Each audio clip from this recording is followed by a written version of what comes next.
Good afternoon, everyone, and welcome to today's Housed in Cambridge webinar on fair housing and COVID-19. Thank you so much for joining us.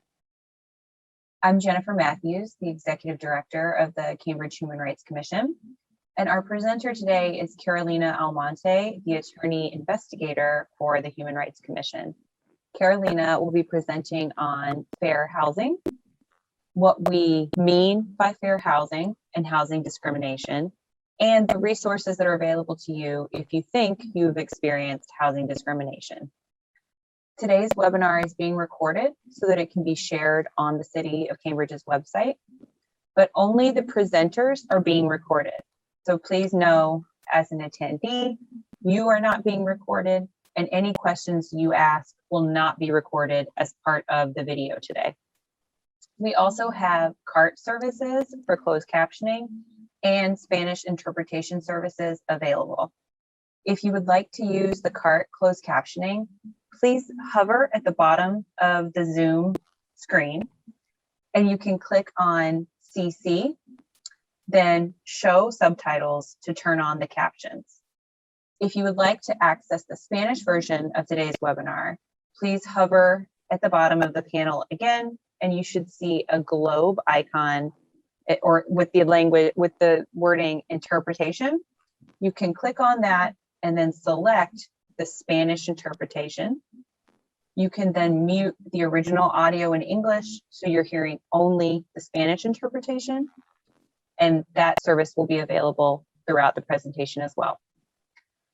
So today's webinar is part of the Housed in Cambridge Information to Open Doors campaign. Housed in Cambridge is a multi-department outreach, education, and information effort organized by the City Manager's Office of the Housing Liaison, the Community Development Department, the Human Rights Commission, and the Department of Human Service Programs Multi-Service Center.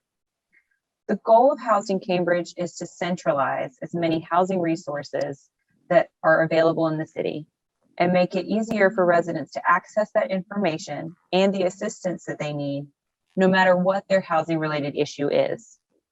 Today's is the latest in a series of information sessions. Other sessions have covered topics such as affordable housing, understanding your options, opportunities, and pathways, fair housing and basic tenants' rights, resources for first-time home buyers and existing homeowners, eviction prevention, fuel and utility assistance programs, and subsidized housing. And again, all of these information sessions have been recorded and are available on the city's YouTube channel as a part of the Housing Cambridge's virtual library of housing resources. So if you missed a previous session, you can access the recording on the YouTube channel. Another big component of the Housing Cambridge initiative is a comprehensive online guide to help residents learn more about Cambridge housing providers and the resources that they offer. That interactive guide is organized around 6 key themes: affordable housing, emergency housing, housing rights, mediation services, safe and healthy homes, and financial assistance. The guide is available at cambridgema.gov/housing guide. There are other informational resources that we are putting together and that are available as part of the Housed in Cambridge campaign. So please pay attention to the city's social media and other information that will be shared around Housed in Cambridge. Please reach out to us as well if you have ideas about the information or resources that you would like to see incorporated as part of Housed in Cambridge. So again, for today's session, our speaker is Carolina Almonte, and Carolina will be presenting on fair housing and COVID-19. If you have any questions during the presentation, you can submit them using the Zoom Q&A feature, and we'll compile the questions that are put into that feature during the presentation, and then read and answer those questions aloud at the end of the session. So Crystal Rosa, our wonderful project coordinator here at the Human Rights Commission, is going to put up some instructions about using the Q&A feature, and then we're going to put those instructions into the chat also, so you can see them and refer to them throughout the presentation. So how to submit a question. Type your question into the Q&A box, click send. Only presenters will be able to view your questions. Presenters will verbally respond to as many questions as possible throughout the presentation. Typed questions will not be recorded. Please note, check send anonymously if you do not want your name attached to your question in the Q&A box. And let me mute myself. Thank you, Crystal. So if you are submitting a question through the Q&A feature, and again, we're going to put those instructions into the chat so you have them, please just make sure you don't use any personal or identifying information in the question. And if you have a specific question that we can't answer during the presentation, we can follow up with you during afterwards by email.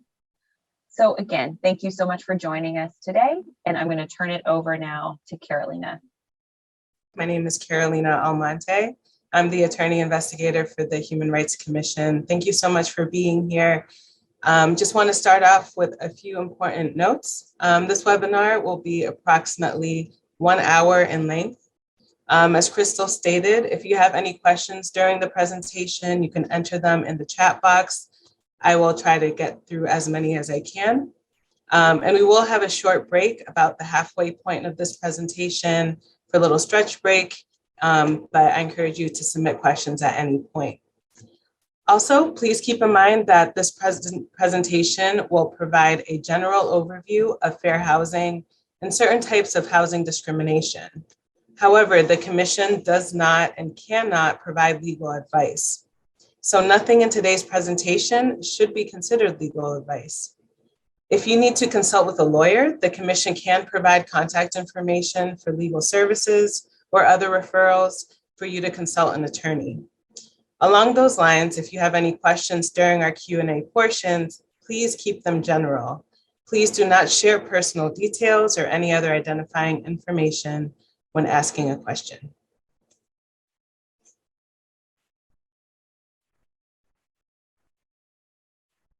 All right, so for today's session, I will start by giving a quick overview of the Human Rights Commission. We will then jump into the question of what is fair housing and discuss the protected categories.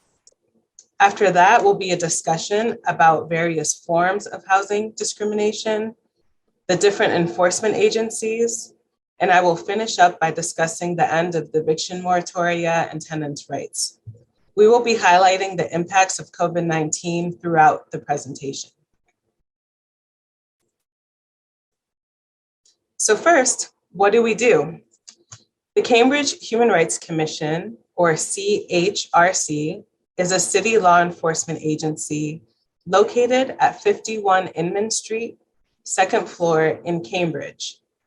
We receive and investigate complaints of discrimination that occur in the city of Cambridge in housing, employment, education, and public accommodations. Of course, the focus of this presentation will be on housing.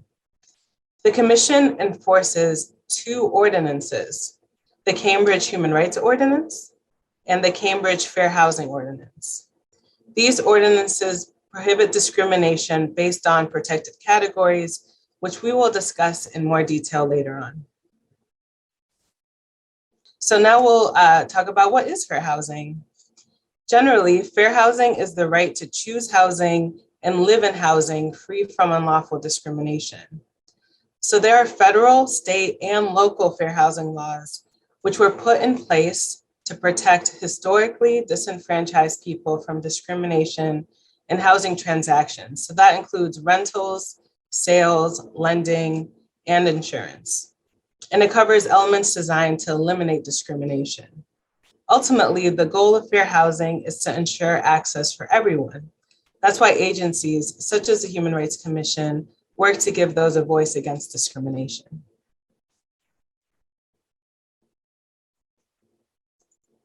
So now we're going to dive into our foundational content piece of today, the protected categories. The protected categories are the identity traits that are protected here in the city of Cambridge. The ones bolded in this slide are not protected under the Fair Housing Act. However, all of the ones listed here are protected under our ordinances. It is important to note that both majority and minority traits are protected. For example, men are protected from sex discrimination as well as women. Also, you can be discriminated if you're a member of a group, perceived to be a member of a group, or associated with a member of one of these groups. So to get into more detail, we'll go through what each of these protected categories mean. Active military or veteran status is protected. So some examples would be being denied a housing opportunity or charging higher security deposits for veterans. Age is 18 plus. Keep in mind that if you're old enough to enter into a contract, you're old enough to sign a lease. Disability, which we'll talk about in more detail later on, can be physical or mental. This means that folks are protected if they have an impairment, record of an impairment, perceived to be impaired, or by association. The last two that I just mentioned are important because people are protected if they are simply perceived as being impaired or being associated with someone with an impairment. Next is gender identity. So that's folks who are transgender or in any way gender nonconforming are also protected. Sexual orientation can be members who are gay, straight, bisexual, pansexual, etc. Next are marital status and familial or family status. So that's with living with someone, married or not. Family status often comes up with lead paint cases. As you may know, landlords cannot deny access to housing just based on not wanting to comply with their lead paint laws. So if there's a child under 6 that will be living in housing, landlords must do lead. Ancestry and national origin are rather similar. The difference is that national origin is where you are from. So that could be Australian, Hungarian, Zambian. Ancestry is your family background. So both of these are protected. Public assistance or source of income means that you cannot discriminate based on the receipt of any form of public assistance. So some common examples are Section 8 vouchers, Social Security, SSDI, rental assistance programs, etc. Regarding race and color, these are also rather similar. So color is very literal. So that just means, how much melanin you may have in your skin. And oftentimes it's how other people may identify us. Race is how we identify. Religion covers religious beliefs. So that includes even ones that are not common are protected. So you can't discriminate against a religion you may have heard of, a religion you haven't heard of, or even being an atheist. Sex means that you cannot discriminate based on sex or gender. So this includes sexual harassment in a housing environment. And lastly, this is not a protected class, but retaliation is important and something that we also look at. And that's someone who opposes discrimination and then an adverse action is taken. For example, if you're a tenant with a disability and you request an accommodation, and then you get a notice to quit that you're being evicted soon after, that is protected and in violation of our ordinance. So now we'll go over who is protected. So it's important to note that our ordinance protects applicants for public housing, private rental apartments and homes, shelters, or commercial spaces. And it also protects tenants in apartment homes. So, it covers both when you're applying for housing as well as when you are a tenant in housing, in apartments, homes, public housing, shelters, or commercial spaces. It also protects home buyers. So if you want to buy a home in Cambridge and you feel that you've been discriminated against or a commercial space, Our ordinance covers that. It also covers complainants who speak out against discriminatory practices, as I mentioned, as well as credit seekers and mortgage seekers.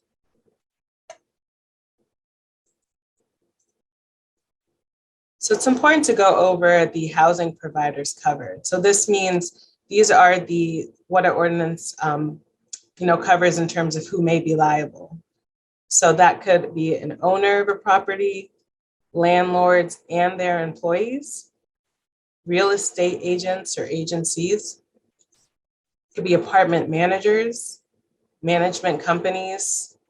It could also be a bank, a mortgage company or appraisers. It could be homeowners insurance companies, and also public housing authorities, which is important to keep in mind. So keep in mind that if you're on a deed, you may be liable. So that could include an absentee landlord who maybe lives somewhere else. Also, you can be liable if an agent carries out discriminatory policies of an owner.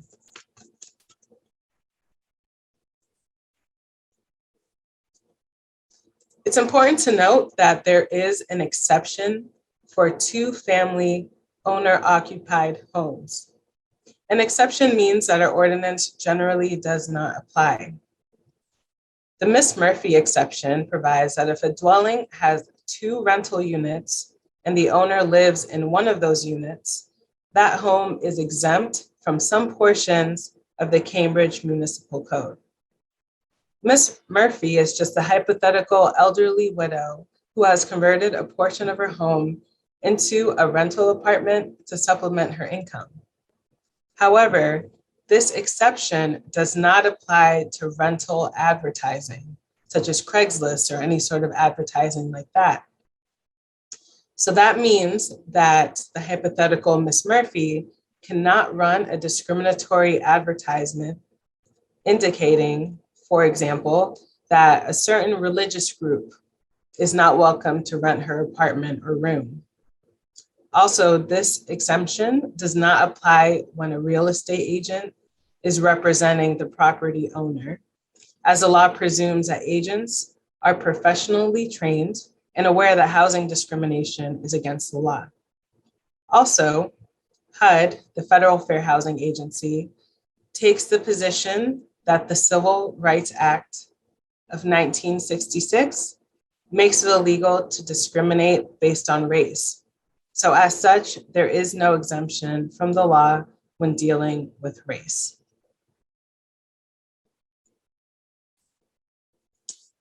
The COVID-19 pandemic has had a disparate impact on people of color and those in other protected classes who are more vulnerable to eviction. As we know, the impact on renters of color has been profound. These renters are much more vulnerable to losing their homes through eviction, especially as the eviction moratoria is lifted, and assistance programs usually fail to adequately reach them. Also, reporting discrimination may feel more difficult. If you leave, where do you go?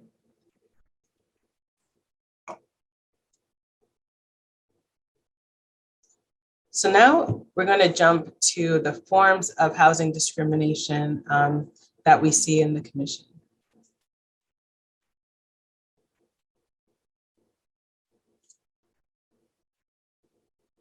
There are 4 main types of housing discrimination claims that typically come to the Cambridge Human Rights Commission.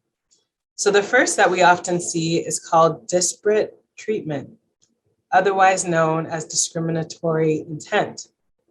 So this means treating someone differently because of their membership in a protected class. When we look at these types of claims before the Commission, we often look for similarly situated comparators.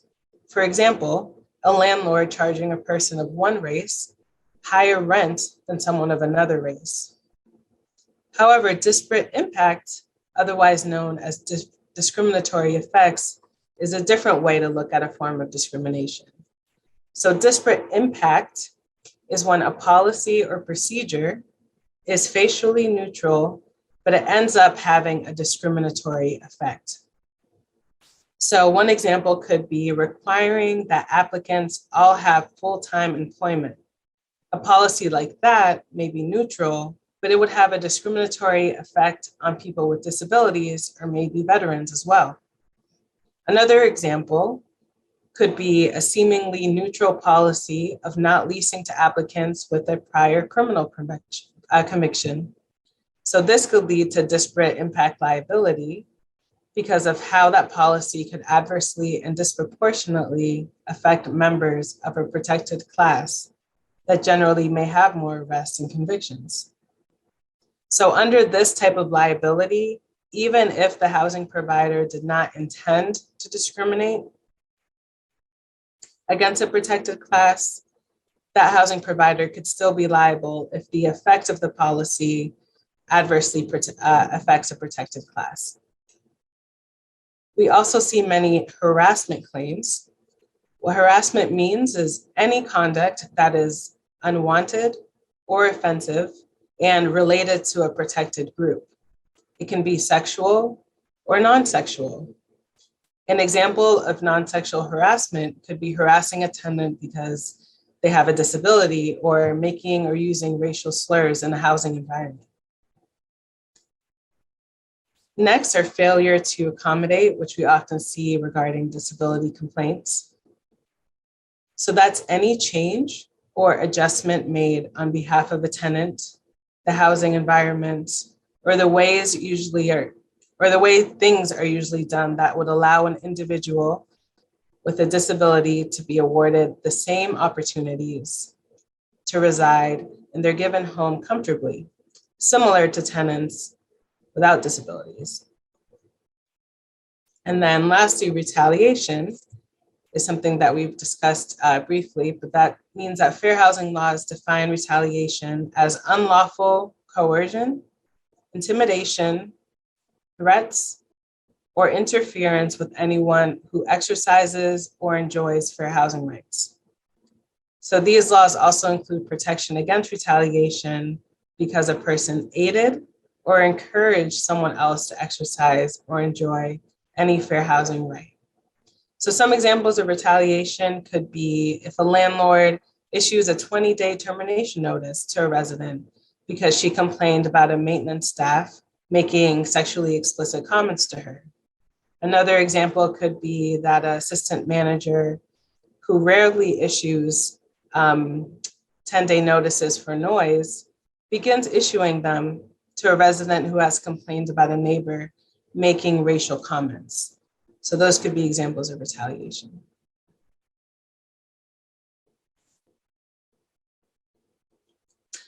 So one key protected category that we see a lot of complaints about is regarding source of income discrimination. Cambridge residents who rely on public assistance, including rental assistance programs, often face unique challenges in securing housing, which is a key pathway to economic security. Landlords are not allowed to discriminate against individuals because of their source of income derived from public benefits. As I mentioned before, some other examples could be Section 8 vouchers, veterans benefits, or Social Security benefits. Please keep in mind that this form of protected class is protected by local and state fair housing laws, but not by the federal law.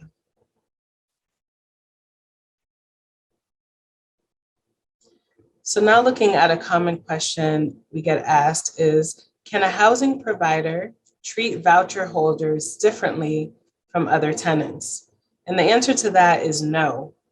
So this means that landlords, property managers, real estate agents, or brokers cannot refuse to rent to you, refuse to negotiate, set different terms, conditions, or privileges if you have a voucher, refuse to comply with the requirement of the rental assistance program by, for example, refusing to provide the necessary paperwork. They can't tell a voucher holder that housing is not available for rent in order to avoid renting to them. Housing providers cannot place an advertisement for housing that says people with vouchers cannot apply.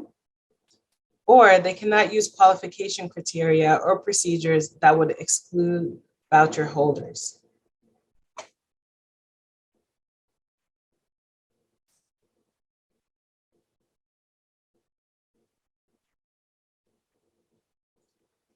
Another question that we wanted to make sure to answer is, can a housing provider treat someone differently because they rely on temporary or emergency rental assistance? Once again, the answer to this question is no. It is illegal to discriminate against tenants or prospective tenants who receive or apply for temporary or emergency rental assistance. So that includes programs such as Massachusetts Home Base, or the Residential Assistance for Families in Transition, otherwise known as RAFT programs, because those are public assistance programs protected under our laws. Towns and cities across Massachusetts have also created local emergency rental assistance programs to lessen the financial impact of COVID-19 on their residents.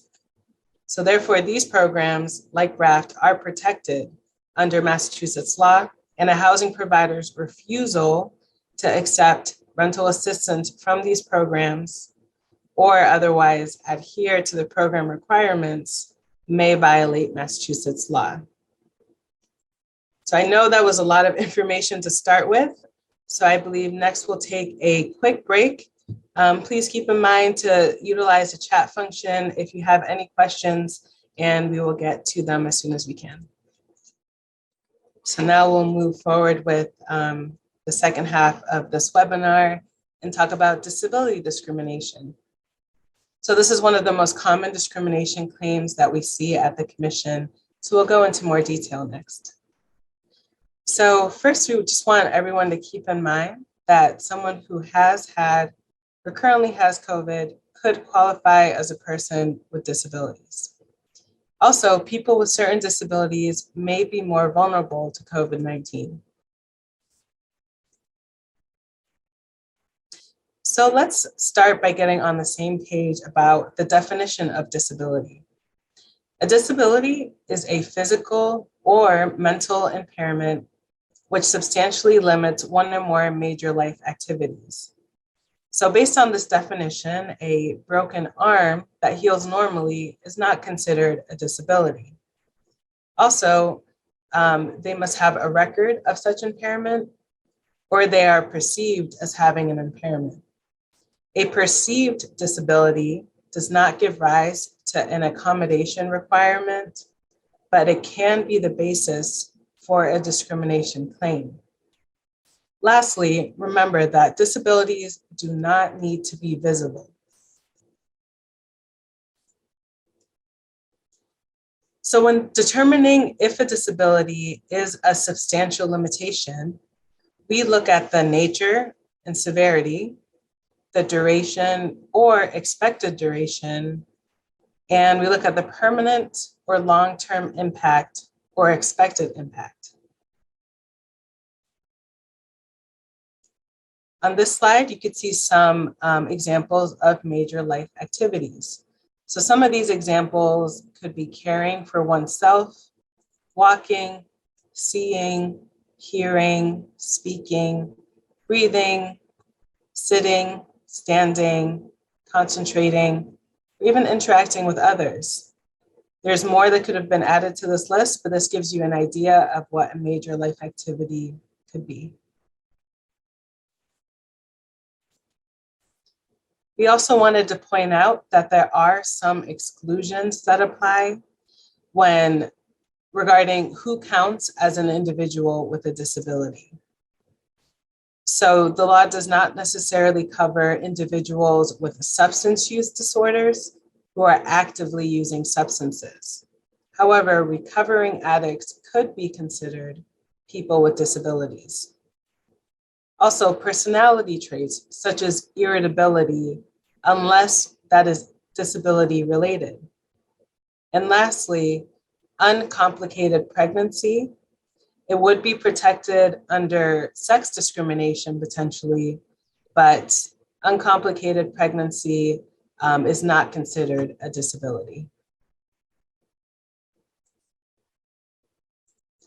So what can you ask for as a tenant with a disability? The two that we see often before the commission are reasonable accommodation requests and reasonable modification requests. A reasonable accommodation is a change to a policy or practice that is necessary for a person to utilize and enjoy a dwelling to the same extent as a person without a disability. So an example we often see are an exception to a landlord's no pets policy to allow someone with an assistance animal or service animal live in their home with them, or providing a reserved parking space, maybe closer to the front door of a unit. A reasonable modification is different because that is a structural change to existing premises that is necessary for a person to fully utilize and enjoy a dwelling to the same extent as a person without a disability. So a common example of a modification would be building a wheelchair access ramp, or potentially lowering counters in a kitchen or cabinets. Or it could be a curb cut or a tub cut in a bathroom.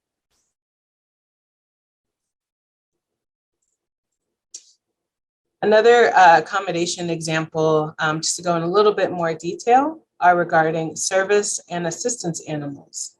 So these are one of the most common reasonable accommodation requests that we see.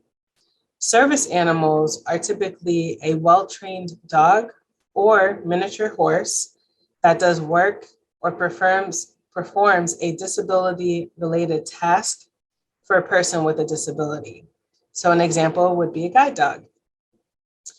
Service animals may include psychiatric support, but that is distinct from an emotional support animal. Also, remember that a complainant can be asked to provide verification, but extra fees, deposits, insurance cannot be required. Any animal can be an assistance animal or an emotional support animal, and breed restrictions are not okay. So a landlord can't say, no pit bulls are allowed or no specific breeds when it comes to these two accommodation examples.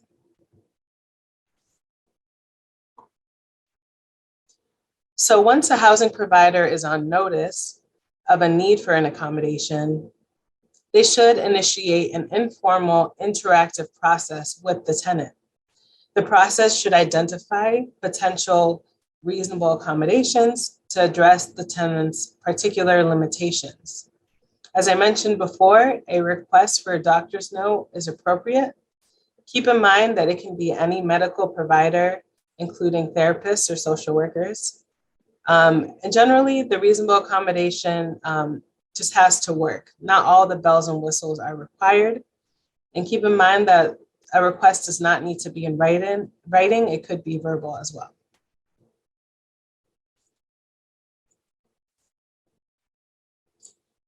Housing providers do not need to provide disability accommodations if they prove it is an undue hardship.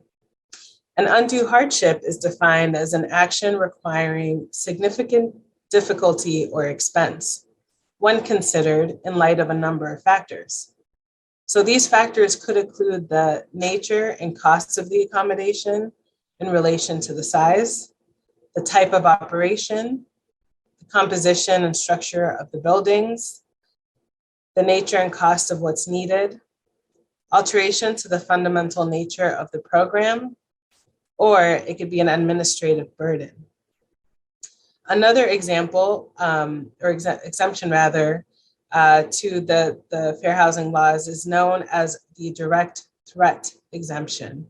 Specifically, housing providers do not have to make housing available to anyone who is a current direct threat to the health and safety of others, or whose tenancy is likely to result in substantial damage to the property of others.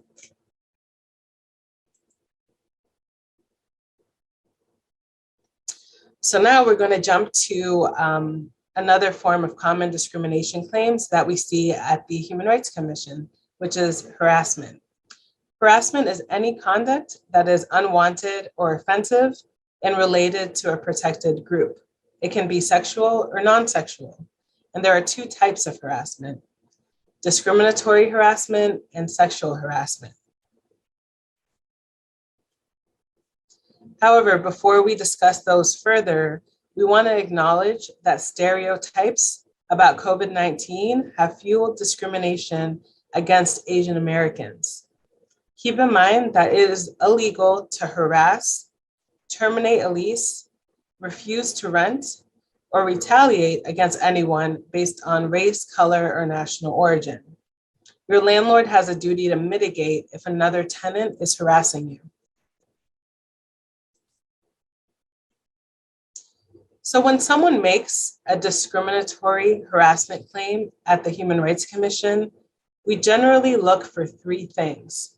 The first thing is, was the harassment unwelcome? The second would be, was it severe or pervasive? Please keep in mind that harassment does not need to be both severe or pervasive to satisfy this requirement. One discriminatory action can satisfy this requirement if it is severe enough. And finally, we look at, was this harassment related to a person's protected class? So verbal or physical conduct is so severe, can be severe and pervasive if it interferes with an individual's use of his or her home by creating an intimidating, hostile, or offensive environment based on their membership in a protected class. Hostile environment is a form of discriminatory harassment, as I mentioned. A hostile environment is created if verbal or physical conduct so severe or pervasive, it interferes with an individual's use or enjoyment of his or her home.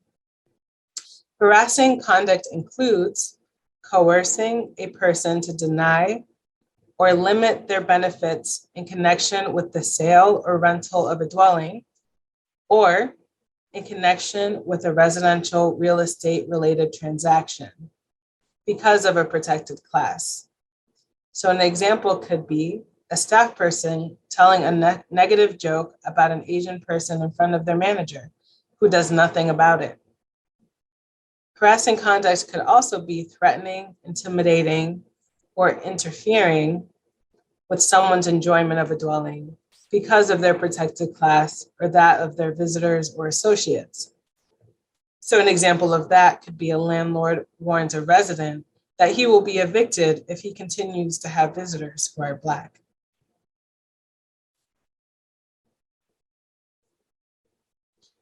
Another form of discriminatory harassment is sexual harassment.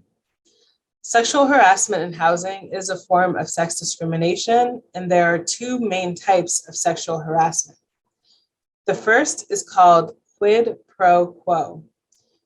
Quid pro quo harassment occurs when a housing provider requires a person to submit to an unwelcome request or engage in sexual conduct as a condition of obtaining or maintaining housing. For example, a landlord tells an applicant that he won't rent to her unless she has sex with him. Or a property manager evicts a tenant after she refuses to perform sexual acts. Hostile environment is different. And what that means is that it occurs when a housing provider subjects a person to severe or pervasive unwelcome sexual conduct that interferes with the sale, rental, availability, or terms and conditions or privileges of housing or housing-related services. For example, a landlord subjects a tenant to severe or pervasive unwelcome touching, kissing, or groping. Or a property manager makes severe or pervasive unwelcome lewd comments about a tenant's body.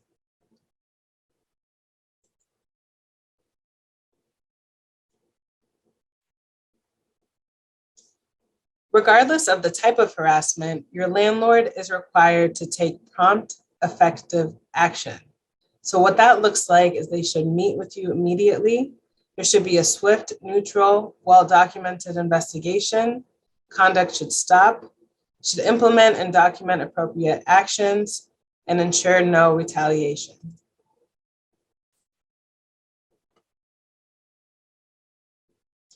These are some of the additional forms of discrimination complaints that we would investigate. So some other examples could be refusal or delay to rent, lease, negotiate, or sell, discriminatory terms and conditions, misrepresenting availability of housing, altering terms or conditions of housing, steering, which means when a landlord encourages you to look elsewhere in another neighborhood, discriminatory lending, discriminatory advertising, or use of intimidation or coercion.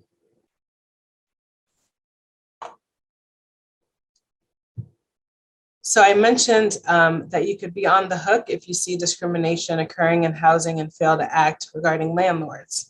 So to explain more about what that means, both individuals and organizations may be liable for discrimination.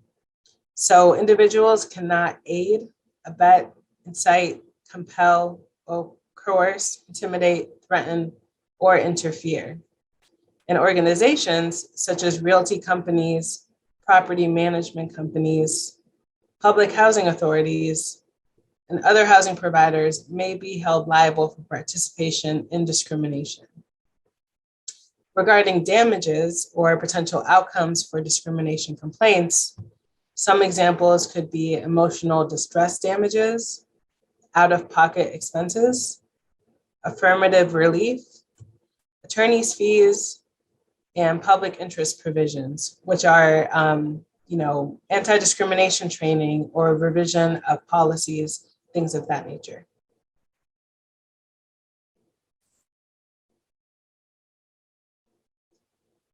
This is a list of enforcement agencies that can review and accept discrimination complaint.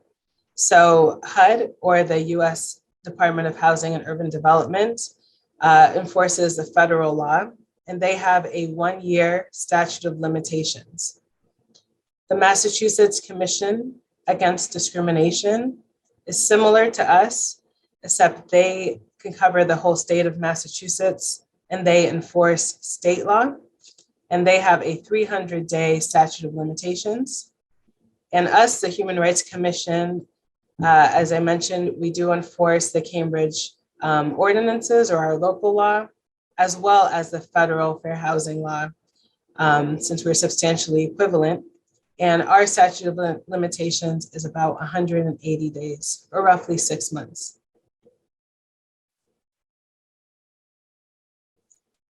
So now that you have a general understanding of the commission, we wanted to make sure that we discuss our jurisdiction.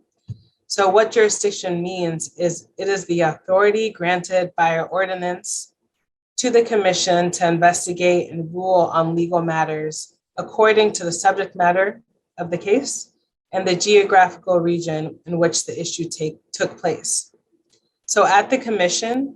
I'm sorry, Carolina, could you, this is the capture. Could you just repeat that for me? Yes, absolutely. I'm sorry. No problem. So we're talking about the commission's jurisdiction.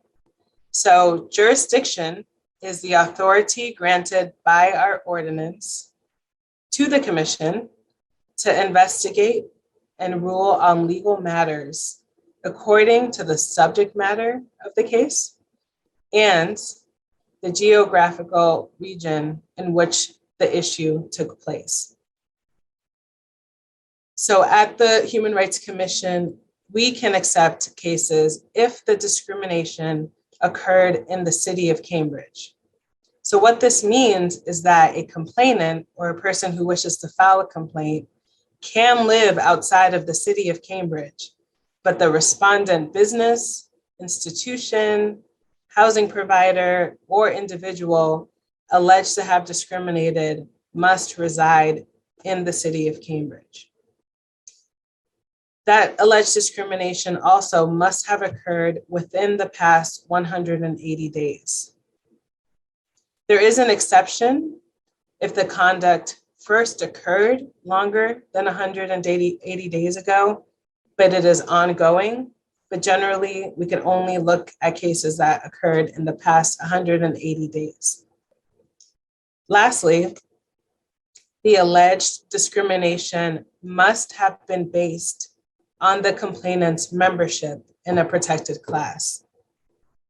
The other thing we wanted to note is that we cannot accept complaints against other City of Cambridge agencies. However, those may be filed at the Mass Commission Against Discrimination, and they also accept complaints of discrimination that occur outside of the City of Cambridge, since they have jurisdiction to accept complaints in the state.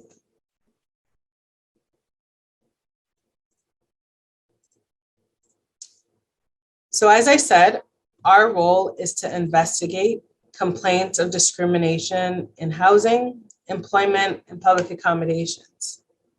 Please keep in mind that we act as a neutral investigative agency, which means that we do not represent either party. We do not represent complainants or respondents. There is no cost to file a complaint with us, and you also do not need to be represented, but either party can obtain their own attorney if desired at their own cost. So to explain our complaint process, I'll briefly go over it. Our process begins with an interview and a complaint draft. Then the complaint is served on the respondent or respondents. And then we would interview witnesses, review documents, look at case law, and really just dive deep into the investigative process. At any point in the process, we also endeavor to mediate complaints, which means settle complaints if a complainant and a respondent are both open to that process. If mediation is successful, we would then draft an agreement, all the parties would sign, and the matter would then be closed. However, if mediation is not successful, we would move forward with the investigation and eventually draft a determination of either probable cause that discrimination likely occurred or lack of probable cause. If probable cause is found in a housing case that is dual filed with HUD, either party can elect to remove the matter to Superior Court, which means that it would be sent to the State Attorney General's office and they would represent the public interest. If lack of probable cause is found, so if I find that there's not enough evidence that our ordinance was violated, the case is dismissed at that point. Also, we would like to stress that our process is not adversarial. Our goal is not necessarily to punish respondents, but rather to eliminate violations of our ordinance.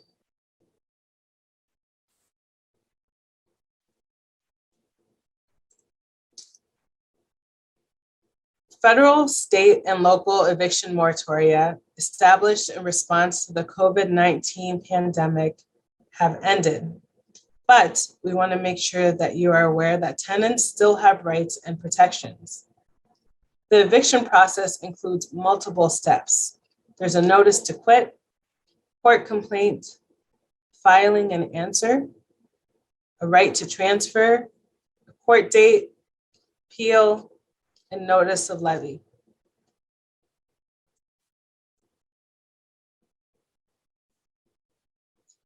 As I mentioned before, we are unable to directly represent complainants. However, this is a list of legal services that you can call if you do require direct representation. And these are great legal services that you could call for assistance.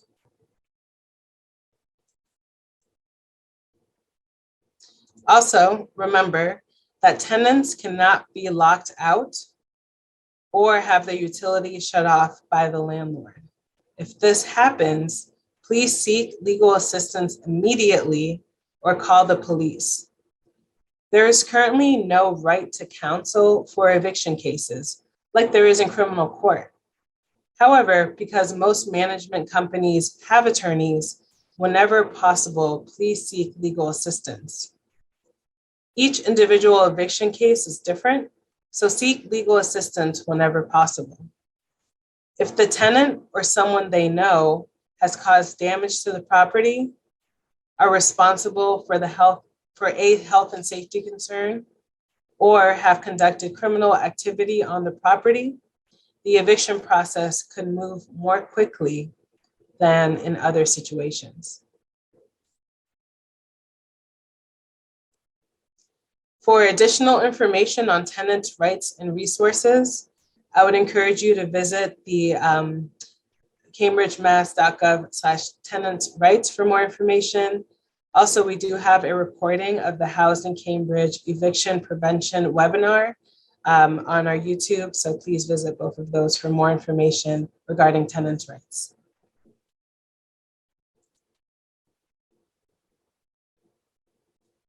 We're almost wrapping up here, but this is our address, as I stated, 51 Inman Street. That's our phone number to call if you wish to file a complaint. To file a complaint with us, you can call that phone number. You can email hrc@cambridgema.gov. Also, there's an online intake form. If you want to fill that out, that goes to that mailbox. Or if you want to meet in person, that can also be arranged in terms of filing a complaint with our commission.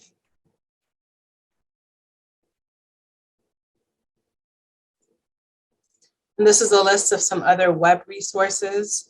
The Office of the Housing Liaison is wonderful, a great resource for housing questions. As I mentioned as well, the Commission Against Discrimination. They're a similar agency to us, they just have a wider jurisdiction. Also, the Massachusetts Attorney General's Office, they have a lot of great information and you can file complaints with them in the Civil Rights Division. And lastly, the Department of Housing and Urban Development. They have a lot of helpful information there as well and accept complaints.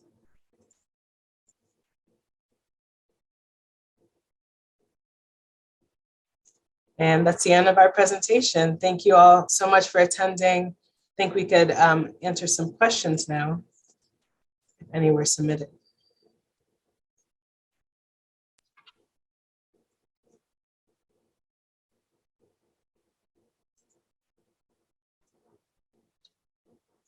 Thank you so much, Carolina. So we did not have any questions submitted during the speaking portion of the presentation. But if you have any questions that you would like to submit now, please go ahead and do so and we can try to answer them.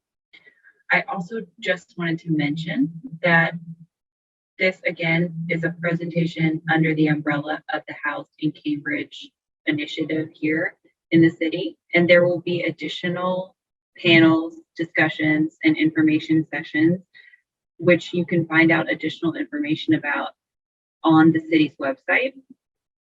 The information for the upcoming sessions is specifically on the Office of the Housing Liaison's website, and there will be monthly sessions like this one, so please stay informed and up to date on those sessions through the city's website.